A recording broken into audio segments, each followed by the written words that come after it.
back to the channel. So today we're going to go ahead and try and install the LS into the FD. My buddy's on the way over. We're going to bolt up the T56. We're going to get it all set up onto the engine picker, and then we're going to try and slide it in and see what happens, guys. So I got to do a lot of prep and get stuff ready, but stay tuned. Should be a good episode. I haven't been shooting much because the T56 is being a bitch to install. I've never done one before, but you know, I've installed 240 transmissions and it wasn't this hard. So what we did is we removed the bell housing and we actually put it on the motor, and now we're going to try and do the T56 onto the bell housing. Hopefully that's easier, less hardware to try and move around and angle, so we'll see. But I'll set up the video once we have it installed.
So there it is. The LS is in the car. I really do apologize about filming. I'm really not good at remembering to turn on the camera when I'm doing stuff. But today was actually a pretty frustrating while also awesome day, I would say. The transmission just kind of fought us the entire time. I've never done a T56 transmission install before, so I tried to do it with the bell housing on. That was a pain in the ass. So after about an hour struggling with that, we pulled the bell housing off, bolted it to the LS, and then we tried to install the trans just as is, and then bolted to the bell housing. Better, but it still fought us. It fought us tooth and nail. It was just a pain in the ass. Apparently that's kind of normal on some T56 with single disc clutches. I'm not really sure. Again, it was the first time ever doing one.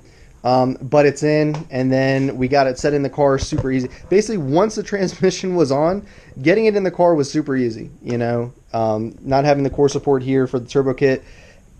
Going in, easy. No issues at all. Bolted up. We got it level and everything like that. We were holding in the back with the jack stand. And then we went ahead and put on the Sandberg trans mount. Now, that's definitely interesting. You have to drill holes through the body, and then you have to stuff these big washer plates down by the trans tunnel. And so we did that. It's on and it's tight, but I will say that I'm not in love with it. And being that my kit, I'm pretty sure I'm like the third owner of this kit, and I'm pretty sure this kit was installed in a car once before. So being like the third person to have it, I think those plates have seen better days along with those bolts. So I may have a welder friend do something different on the plate, and it's hard to show you, but I'm sure a lot of you understand. I'm sure you can't see, but the plate's like right here. I mean, the trans mount's like right there.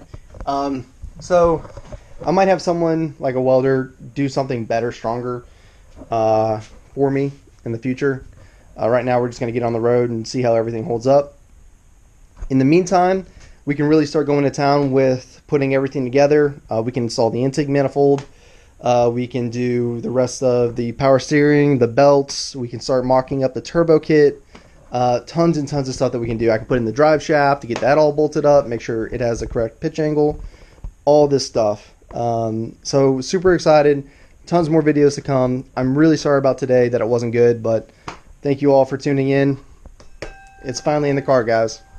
Stay tuned.